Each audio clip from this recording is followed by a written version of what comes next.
Bismillahirrahmanirrahim. Alhamdulillahirabbil alamin. Nahmaduhu wa nasta'inuhu wa nastaghfiruh wa na'udzu billahi min syururi anfusina wa min sayyiati a'malina. May yahdihillahu fala mudilla lahu wa may yudlil fala hadiyalah. Asyhadu an la ilaha illallah wahdahu la syarika lahu wa asyhadu anna Muhammadan abduhu wa rasuluh. La nabiyya wa la rasula ba'dah. Allahumma shalli wa sallim ala nabiyyina Muhammadin wa ala alihi wa ashabihi ajma'in. Rabbi syrah li sadri wa yassir li amri wahlul 'uqdatam min lisani yafqahu qawli. Amma ba'du, fa ya ayyuhal hadirun wal hadirat, usikum wa iyyakum bi taqwallah faqad fazal muttaqun. Kama qala Allah ta'ala fi kitabil karim, a'udzu billahi minasyaitonir rajim. Ya ayyuhalladzina amanu taqullaha haqqa tuqatih wa la tamutunna illa wa antum muslimun. Alhamdulillah, malam ini kita bersyukur kepada Allah. Malam ini kita dikumpulkan lagi oleh Allah di tempat yang terbaik, yaitu Baitun min buyutillah, salah satu dari rumah-rumah Allah, yaitu masjid. Kemudian dalam kondisi sehat walafiat, dalam rangka thalabul ilmi, mencari ilmu, ikut kajian tadabbur Al-Quran. Barang siapa yang Allah kehendaki menjadi baik, maka Allah fahamkan dia dalam urusan agama, yufaqihu fiddin. Semoga kita termasuk orang-orang yang dikehendaki Allah menjadi orang yang baik. Dan barang siapa yang menempuh jalan untuk mencari ilmu, man salaka tariqan yaltamisu fi ilman, kata Nabi, barang siapa orang-orang yang menempuh jalan untuk mencari ilmu, sahalallahu lahu tariqan ilal jannah, maka Allah mudahkan langkah-langkahnya ke surga. Semoga kita termasuk orang yang dimudahkan langkah kita ke surga oleh Allah Subhanahu wa taala. Amin ya rabbal alamin. Shalawatullah wa salamuhu, salawat dan salam semoga tetap tersambungkan kepada baginda Nabi kita Nabi Muhammad sallallahu alaihi wasallam.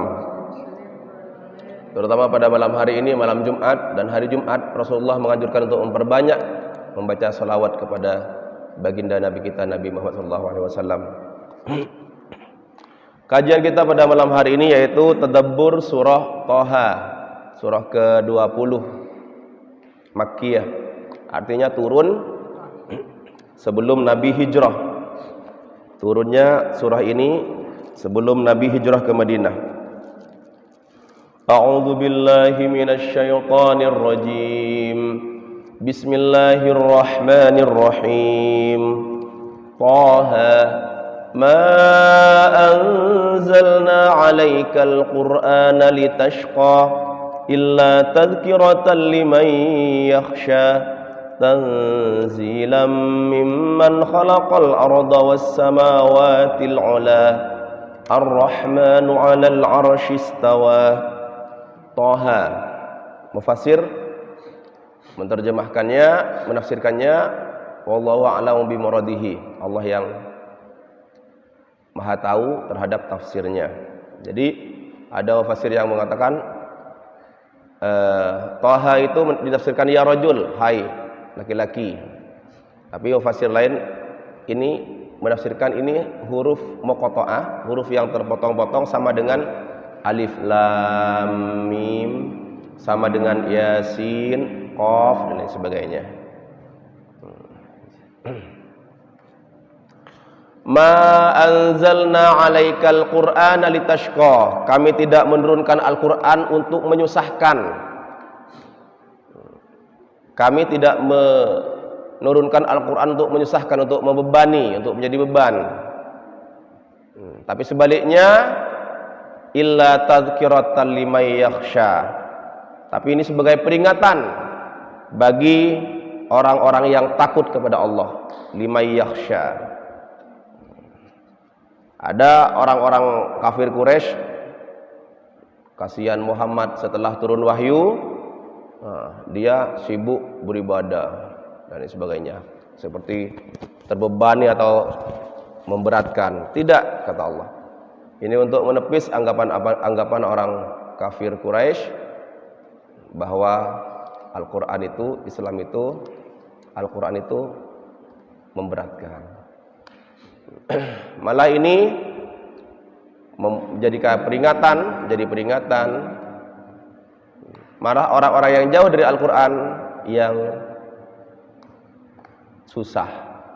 Barang siapa man a'rada an dzikri fa inna lahu ma'isyatan dongka. Barang siapa yang berpaling dari peringatanku, kata Allah, fa inna lahu ma'isyatan dongka, maka baginya penghidupan yang sempit. Jadi kalau orang jauh dari Al-Quran, maka dia mempunyai penghidupan yang sempit, yang sulit.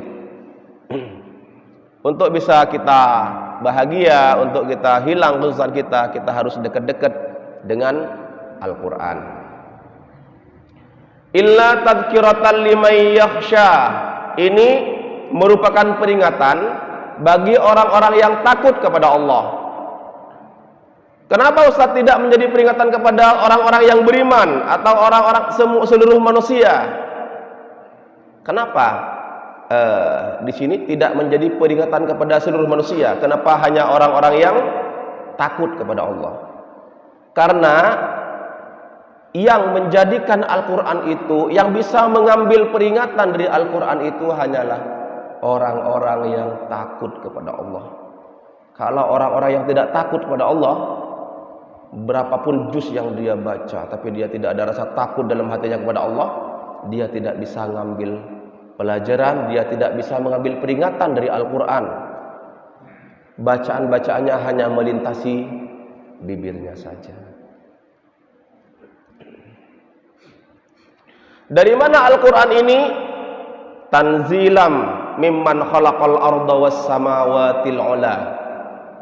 Al-Quran ini diturunkan dari Allah yang menciptakan bumi, was samawatil ula, dan langit yang tinggi. Ini dari Allah, bukan dari Pak RT, bukan dari apa kalau di sini Pak Lurah, bukan dari Pak Camat. Saya dapat WA dari Bupati. Bangganya minta ampun. Saya di WA oleh Bupati. Bangga. Waktu Bupati baru jadi itu, saya di WA oleh Bupati. Ya, Bupati WA saya. Ini bukan Bupati. Ini bukan gubernur, bukan presiden. Yang menurunkan ini, yang menurunkan Al-Quran ini adalah Allah Subhanahu wa taala yang menciptakan langit, yang menciptakan bumi. Jadi ini bukan sesuatu yang remeh-temeh. Al-Quran ini bukan dari bupati, tapi langsung dari Allah Subhanahu wa taala, pencipta bumi dan pencipta langit yang tinggi. Kalau kita lihat ya, tingginya langit sejauh kita memandang, bahkan kalau kata ilmuwan, batas langit itu bukan yang biru yang kita lihat itu. Yang biru yang kita lihat itu karena keterbatasan jarak pandang kita. Langit jauh dari situ. Karena kemampuan pandangan mata kita terbatas, maka kemudian itu menjadi biru. Tingginya langit jauh dari situ. Artinya apa? As-samawatil ula, langit yang tinggi. Kalau langit saja tingginya segitu, bagaimana yang menciptakannya? Pasti maha tinggi, maha besar. Itu artinya. Ar-Rahmanu 'alal arsy istawa, yaitu Tuhan yang maha pemurah, yang bersemayam di atas arsy. Lahu ma fis samawati wa ma fil ard wa ma bainahuma wa ma tahtas sara. Miliknya lah sesuatu yang ada di langit, semua yang ada di langit adalah milik Allah, dan semua yang ada di bumi adalah milik Allah. Wa ma bainahuma, dan semua yang ada di antara langit dan bumi itu semuanya milik Allah. Bukan sampai di situ saja, wa ma tahtas sara, yang ada di bawah tanah juga milik Allah. Semuanya milik Allah.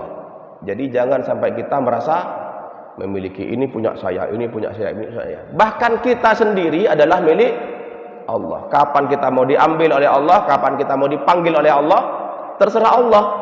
Dia pemilik tubuh ini. Ketika ada saudara kita meninggal, kita langsung inna lillahi, sesungguhnya kita milik Allah, wa inna ilaihi raji'un, dan kepadanya kami kembali, dan kepada Allah kami kembali. Harta-harta yang kita miliki semuanya milik Allah. Allah titipkan ke kita. Allah kasih rumah bagus, kendaraan, anak-anak yang lucu-lucu, istri yang cantik, suami yang tampan dan lain sebagainya. Tiba-tiba diambil oleh Allah. Tiba-tiba hartanya dihanguskan. Tiba-tiba hartanya dicuri maling misalkan. Terbakar misalkan. Itu semua milik Allah. Kapan saja Allah mau ngambil, terserah Allah sang pemilik harta itu.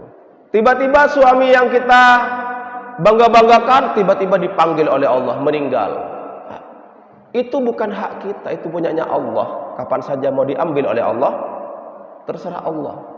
Anak yang sedang lucu-lucunya tiba-tiba diambil oleh Allah, meninggal.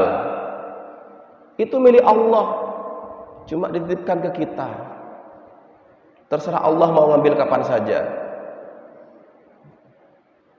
Jadi inna lillahi, sesungguhnya kami ini, kita ini milik Allah, wa inna ilaihi raji'un, dan kepada Allah kita akan kembali semuanya. Wa in tajhar bil qawli fa innahu ya'lamu sirra wa akhfa. Dan jika kamu keraskan ucapanmu, fa innahu, maka sebenarnya Allah ya'lamu sirra wa akhfa, maha tahu sesuatu yang rahasia dan yang rahasia dan yang lebih tersembunyi. Wa akhfa. Allahu la ilaha illahu, Allah tidak ada Tuhan selain Dia. Lahul asmaul husna, miliknya lah, Dia memiliki nama-nama yang terbaik. Nah, ini surah ini turun di Mekah ketika awal-awal perjuangan Rasulullah. Ada namanya Umar atau Amr. Ada dua Umar yang ganas di Mekah itu. Salah satunya adalah Umar bin Khattab. Satunya adalah Umar pamannya Nabi, yang kita sering sebut dengan Abu Jahal. Yang ganas itu dua orang itu, Umar. Akhirnya Rasulullah berdoa, ya Allah, masukkanlah Islam, berilah hidayah kepada salah satu Umar agar dia masuk Islam. Nah, suatu ketika Umar bin Khattab, dia itu sebelum masuk Islam, dia itu ya preman kelas kakap, dia itu bajingan, dia itu ganas, sadis, lengkap lah pokoknya. Hatinya keras. Dia mau keluar dari rumahnya, berangkat mau membunuh Nabi. Berangkat bawa pedang, jalan dia mau membunuh Nabi. Sampai di pertengahan jalan ketemu sama seseorang. Umar, kau mau kemana? Mau bunuh Muhammad, katanya. Saya mau bunuh Muhammad, katanya. Tapi sama orang yang mencegat itu, kamu serius mau bunuh Muhammad? Kamu ingat nggak yang punya Mekah, yang menjaga Mekah ini itu atas-atasnya Muhammad, nenek moyangnya Muhammad. Jadi Bani Hashim. Secara urut-urutan sukunya atrahnya Nabi Muhammad itu jauh lebih tinggi daripada Umar. Karena Nabi Muhammad Bani Hashim. Jangan kurang ajar kamu. Kamu anak kapan kamu mau bunuh Muhammad? Akhirnya apa kata orang itu? Kenapa kamu mau bunuh Muhammad? Karena dia sudah mensyiarkan agama baru. Ngajak-ngajak orang masuk ke agama baru. Dia akan menghapuskan agama nenek moyang kita. Itu adik kamu saja urus. Adik kamu saja sudah masuk Islam, katanya. Akhirnya dia datangi adiknya. Dia datangi adiknya sampai di dekat rumah. Nah, ternyata di dalam rumah adiknya sedang membaca surah Thaha. A'udzu billahi minasyaitonir rajim. Bismillahirrahmanirrahim. Thaha ma anzalna 'alaikal qur'ana litashqa illa tadhkiratan liman yakhsha ila akhirih. Nah,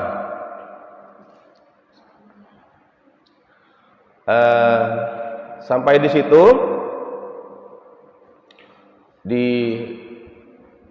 dobrak pintunya sama Umar, dibuka, diketok, dodok. Buka, ternyata Umar yang datang.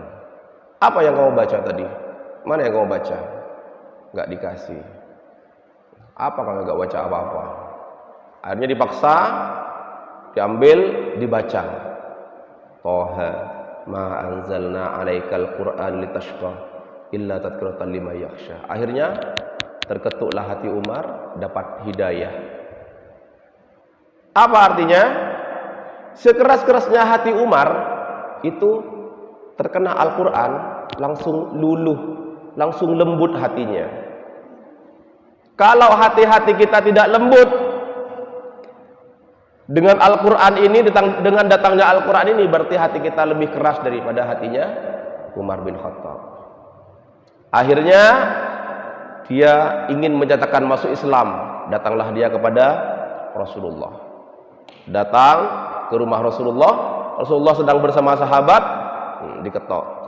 Nah, setelah dibuka pintunya, ternyata yang datang Umar. Waduh, Umar nih, jagoan nih yang datang nih. Ini orang sadis nih dan lain sebagainya. Ditanya, wahai Umar, apa keperluanmu ke sini? Kalau kamu mau menyakiti Rasulullah, siap penggal kepala kamu, dan lain sebagainya. Para sahabat sudah siap-siap dengan pedangnya. Tapi apa kata Umar? Saya mau masuk Islam. Asyhadu an la ilaha illallah wa anna Muhammadar Rasulullah. Akhirnya para sahabat gembira dengan masuknya Umar bin Khattab ke dalam Islam. Jadi sahabat Umar bin Khattab, Sayyidina Umar bin Khattab ke dalam Islam. Sebelum masuk Islam, dia begitu ganas kepada kaum muslimin. Tapi setelah masuk Islam, dia menjadi jagoannya kaum muslimin. Ketika Nabi hijrah dari Mekah ke Madinah, para sahabat yang hijrah itu sembunyi-sembunyi. Saya mau hijrah besok, berangkat 1 orang, berangkat 2 orang. Kalau Sayyidina Umar tidak.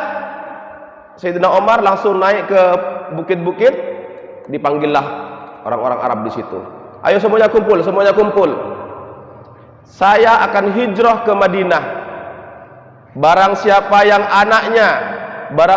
yang ingin anaknya jadi yatim, istrinya jadi janda, silahkan cegat saya.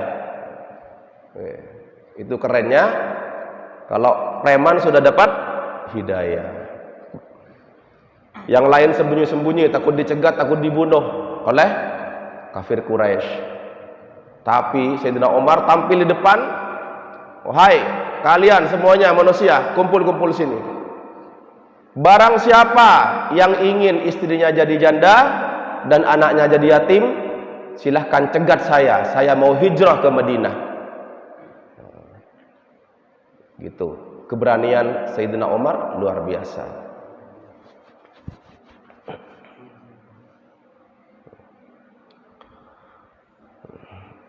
Nah,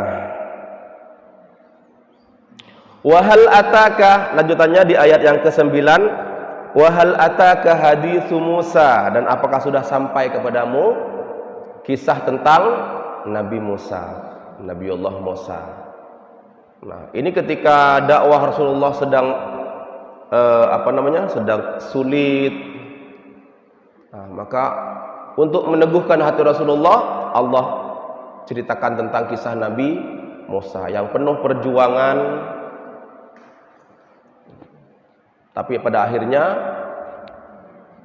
bahagia, happy ending.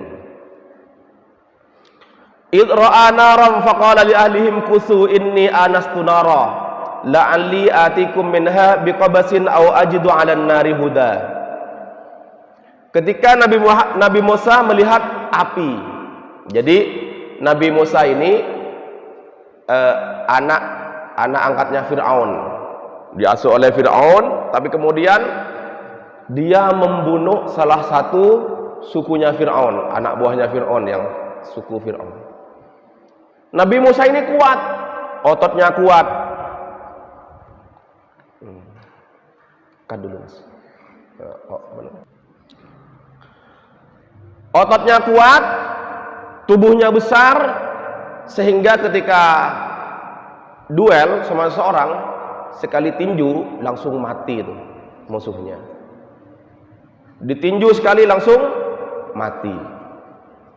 Nah, akhirnya karena membunuh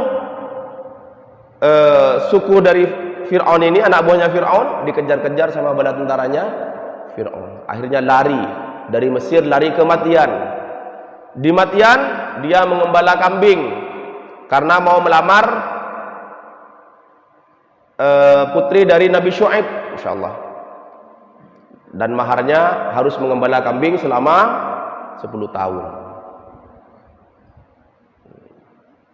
Mengembala kambing selama 10 tahun, dia punya tongkat untuk ngambil pakan-pakan kambing.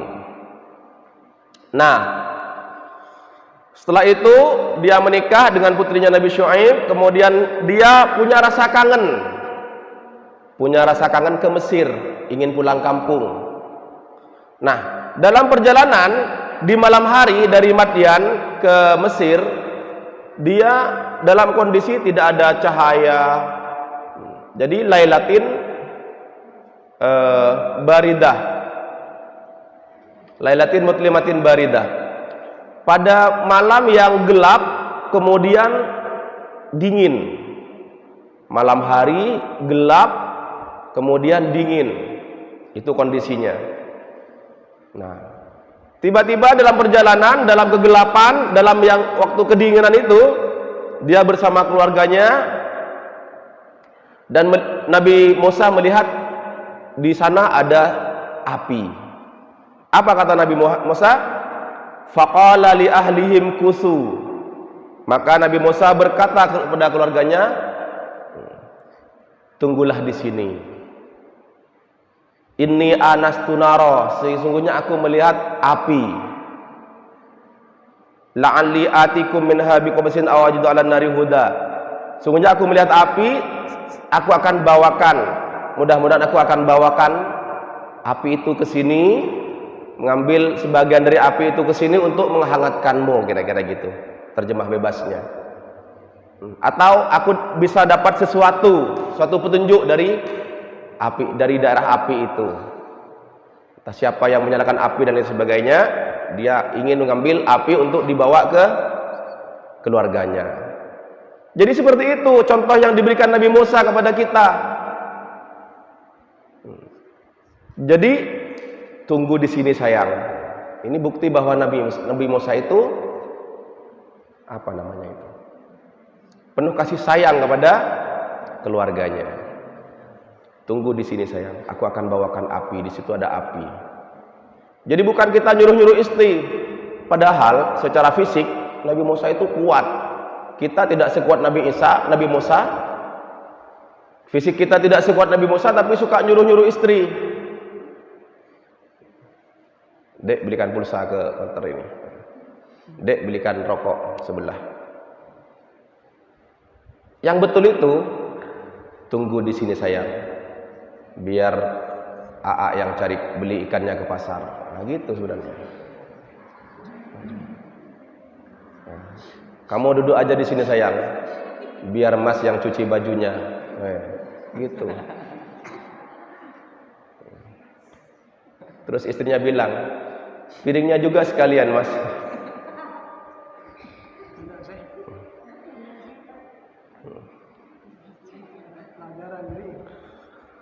Faqala li ahlihim kusu inni anastu naran la'alli atikum minha biqabasin aw ajidu 'alan nari huda.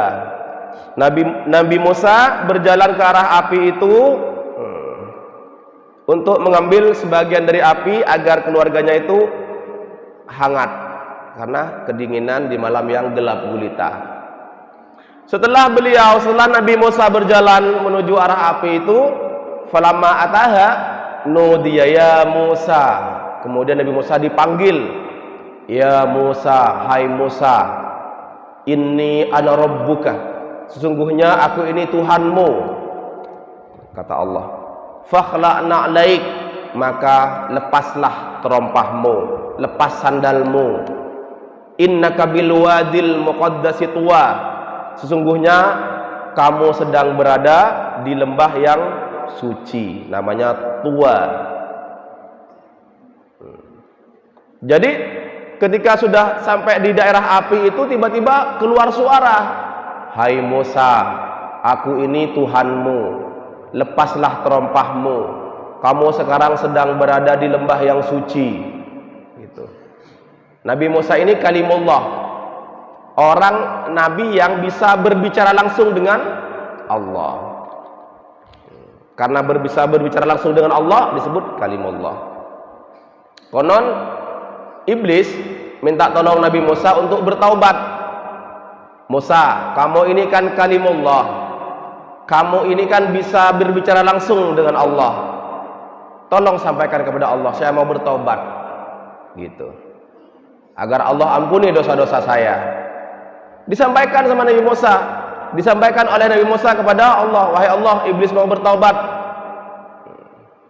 Kemudian ya udah, kalau mau bertobat sujudlah pada Adam. Disampaikan ke iblis, iblis, kalau kamu mau tobat, kamu diberitakan oleh Allah untuk sujud kepada Adam. Apa kata iblis? Semasa Adam masih hidup saja saya nggak mau sujud, apalagi Adam sudah meninggal, masa saya sujud ke Adam yang sudah meninggal? Akhirnya nggak jadi taubatnya. Kenapa?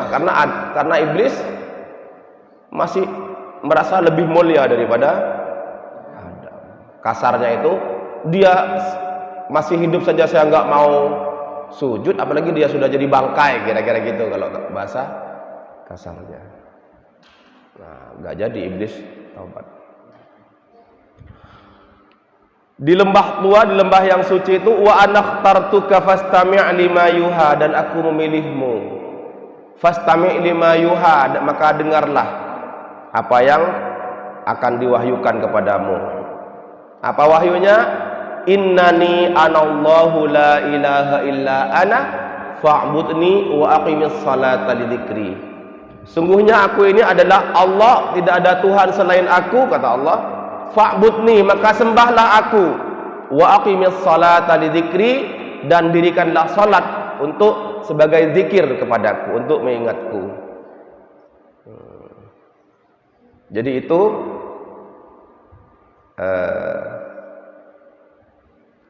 wahyu yang diturunkan kepada Nabiullah Musa. Kemudian setelah itu terjadi dialog di ayat ke-17, terjadi dialog antara Allah dan Nabi Musa. Wa ma tilka biyaminika ya Musa, apa itu yang kamu pegang dengan tangan kananmu wahai Musa? Nah, Nabi Musa kan punya tongkat kan ya, untuk jalan bertumpu pakai tongkat, bawa tongkat. Terus untuk motong-motong dedaunan untuk pakan kambing. Wa ma tilka biyaminika ya Musa, apa itu yang di tangan kananmu wahai Musa? Ini bukan Allah tidak tahu, tapi agar terjadi dialog, dan ini akan banyak manfaatnya dalam dialog ini nanti. Qala, apa kata Nabi Musa? Hiya asaya, ini tongkat saya ya Allah. Atawakkau 'alaiha, aku bertumpu kepada tongkat ini ketika berjalan sambil bertumpu pada tongkatnya. Wa ahusyu biha 'ala ghanami, dan aku memotong-motong dedaunan untuk dijadikan pakan kambingku. Untuk pakan kambing dia potong-potong dedaunan dengan tongkatnya itu. Waliya fiha ma'aribu ukhra, dan masih banyak kegunaan-kegunaan yang lain, manfaat-manfaat lain dari tongkat ini. Jadi tongkatnya Nabi Musa itu adalah tongkat untuk mencari pakan kambing, bukan tongkat keramat, bukan tongkat pusaka.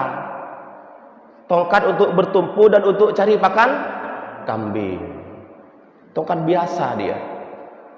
Qala alqiha ya Musa. Allah berfirman, lemparkan tongkatmu itu wahai Musa. Fa'alqaha fa'idha hiya hayyatun tas'a. Nabi Musa melemparkan tongkatnya itu, tiba-tiba menjadi ular yang merayap. Sebagian dari kita nyari-nyari tongkatnya Nabi Musa. Ini barang antik, ini barang hebat. Ini bisa membelah laut, ini bisa menjadi ular dan lain sebagainya. Nyari-nyari kemana? Kadang tirakat beberapa malam ke fujuk-fujuk kuburan-kuburan. Salah itu. Tongkatnya itu tongkat biasa, tongkat untuk cari pakan kambing. Tapi karena pertolongan Allah, karena mukjizat dari Allah, bisa membelah lautan, bisa kemudian menjadi ular, bisa ketika dipukulkan kepada batu maka keluar 12 mata air. Itu kalau dicari ke makam-makam itu nggak ada, kuburan-kuburan nggak ada, ke gua-gua nggak ada. Itu hanya karena pertolongan Allah. Jadi gitu. Ini salah satu manfaat dari dialog. Wa ma tilka biyaminika ya Musa. Apa di tangan kananmu itu wahai Musa? Qala hiya 'asaya atawakkau 'alaiha wa ahussu biha 'ala ghanami. Itu dalil bahwa ini tongkat untuk nyari pakan kambing, tongkat biasa, bukan tongkat yang hebat. Yang aneh, kita ini umat Nabi Muhammad masih nyari-nyari tongkat Nabi Musa, padahal ada suatu mukjizat yang jauh lebih dahsyat, jauh lebih luar biasa daripada tongkat Nabi Musa. Apa itu? Al-Quran. Apakah Al-Quran ini bisa membelah lautan, Ustaz? Tidak, karena kita tidak butuh belah lautan. Ngapain kita mau belah lautan? Kita nggak dikejar-kejar Fir'aun kan? Mana ada Fir'aun sekarang? Tapi Al-Quran bisa memberikan syafaat nanti di akhirat, di hari kiamat untuk kita, sehingga kita selamat dan kita ada di surga selamanya. Itu jauh lebih dahsyat daripada membelah lautan. Al-Quran bisa menjadi petunjuk dalam hidup kita agar jalan hidup kita itu tidak tersesat. Kita berpedoman pada Al-Quran, itu jauh lebih dahsyat daripada menjadi ular. Jadi gitu. Ngapain kita sudah menjadi umat Nabi Muhammad, Nabi termulia, mukjizatnya terbesar, terhebat, masih ada nyari-nyari tongkat Musa katanya. Jadi kita bersyukur dengan hadirnya Al-Quran ini. Kita harus dekat dengan Al-Quran, kita jadikan Al-Quran sebagai pedoman hidup kita. Dan kita yakini bahwa kemukjizatan Al-Quran ini jauh lebih besar, jauh lebih dahsyat daripada hanya tongkat untuk mencari pakan kambing. Jadi gitu.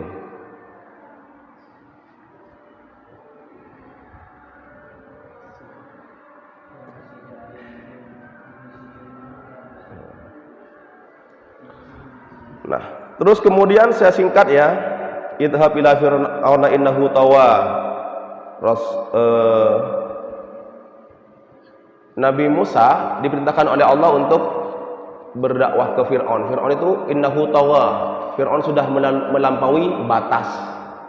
Jadi kalau melampaui batas karena kekuasaan, dia punya kuasa, dia punya wewenang, itu namanya tawa.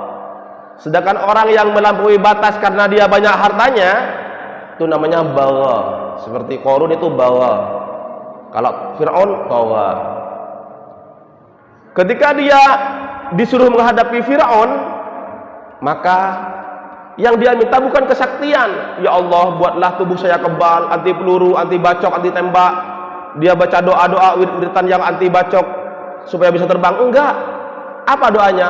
Rabbishrahli sadri, ya Allah lapangkan dada saya. Wa yassirli amri, dan mudahkan urusan saya ya Allah.